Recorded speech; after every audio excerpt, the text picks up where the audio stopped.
Stephen King has written many novels and stories over the years, with some spanning over 1,000 pages, while others are no more than just a few pages long.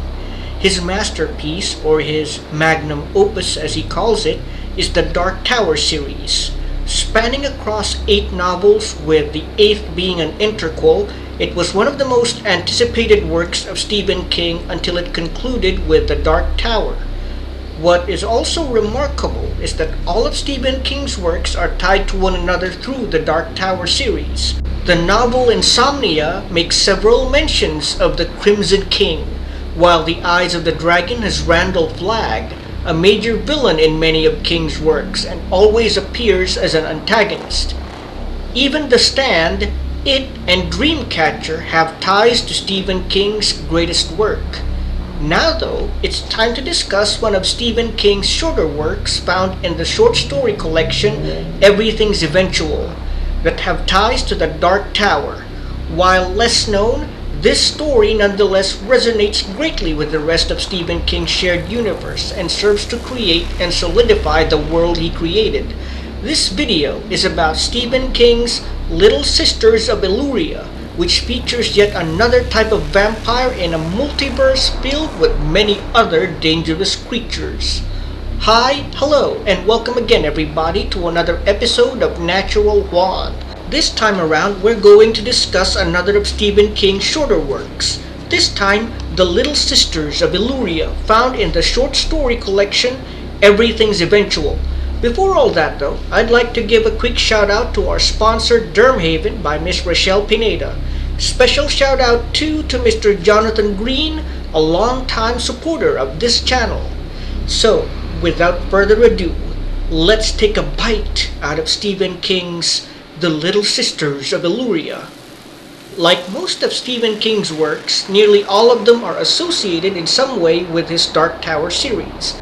The Little Sisters of Eluria takes this up a notch since it features Roland Deschain, the lone gunslinger of the Barony of Gilead, as its main protagonist. From the beginning, we see that the last gunslinger is still searching for the fabled Man in Black, or Randall Flagg, across a barren wasteland in order to gain at least a few clues to make his way to the Dark Tower.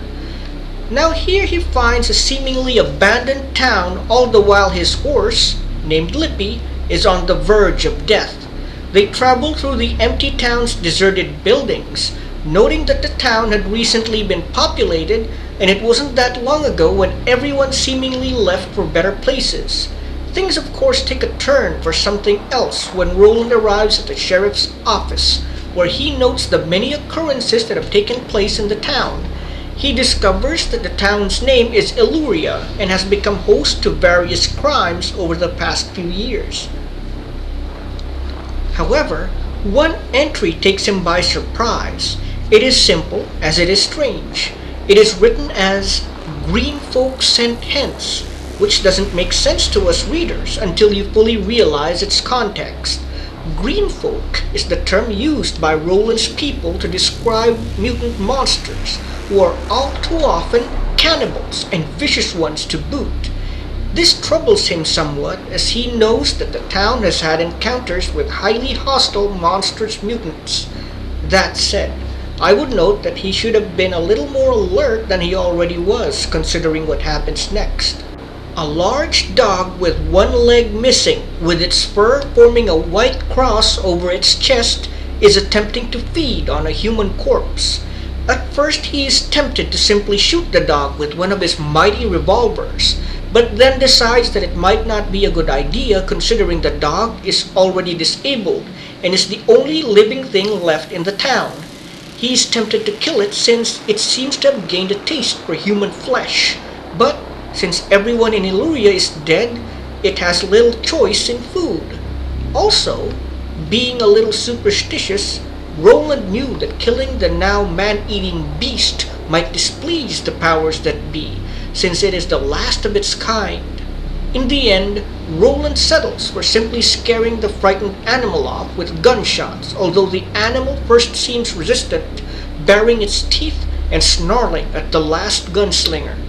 After a single resounding shot from his pistol, the dog scurries off, frightened, even when just running with three legs. It is even mentioned that Roland felt bad for the animal, even if it was having its way with the carrion of a dead man, and would have allowed it to feed if it just wasn't another person it was eating. When Roland examines the corpse the dog was feeding on, he sees that it was once one of the town's more upstanding citizens, with a bright rectangular medallion. He takes the medallion for himself, tasking himself with returning it to its owner's family should they cross paths on his long journey for the Dark Tower. He thinks this highly unlikely, considering the state of the world he's in, but with the apocalypse already having taken place and most of civilization already being reduced to rubble. Still, he believes that he may very well encounter the dead man's kin somewhere along the way on his journey. It is also then that Roland's horse, Lippy, who has been sick for more than a few weeks now and should have died days ago, finally falls over to go to horse heaven. While this may seem tragic, that Lippy died at that precise moment alerts Roland to a danger that has been stalking him since he entered the town. This is pretty disturbing too, considering that Roland's senses are usually sharp enough to sense danger before he encounters it. A group of grotesque mutants with green skin approaches Roland, all of them armed with makeshift weapons and wearing clothing scavenged from the townsfolk of Eluria. Roland notes but does not focus on one of the mutants seemingly keel over from behind as if sick or injured. Roland warns them with a shot from his revolver, and at first it seems they won't advance on him any further. He then learns the hard way that it was all a ploy when the seemingly injured or sick mutant comes at him from an unexpected direction, and a small group of monstrous men beat him senseless. He thinks that his quest is done, as the mutants will surely kill him. The pain is too terrible, and he believes that he has somehow died in the fight. Much to his surprise, though, he awakens in some strange place draped with cloth, all the while hanging from the ceiling with ropes. The pain is still there, but it seems to have been softened by a mix of medication and some mystical power Roland can't yet understand. He soon realizes that he is undergoing the ministrations of the Little Sisters of Eluria, a group of seemingly innocent religious sisters who claim they are dedicated to healing the sick and injured. Much to his surprise, he also encounters a young man carrying a medallion similar to the one he had taken from the corpse in the town. It turns out that the man is John Norman, and is a brother to the man that Roland had found in the town of Eluria just a few days back. While pleased that he was indeed correct, he would encounter the relatives of the slain man to return the medallion to, Roland soon realizes he may be in a different and possibly more dangerous situation altogether. He befriends one of the little sisters, one named Sister Jenna, who seems kinder than the rest and helps him heal, while the others seem to have less benign interest in him. From the language of the other little sisters, they are in fact vampires of a sort, and feed on the people they claim to be healing.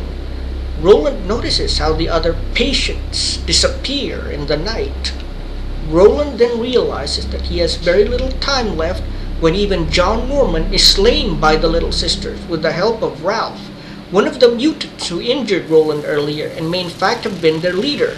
With John Norman gone, Roland is left with asking for help from Sister Jenna, who, much to his surprise, is willing to assist him in escaping.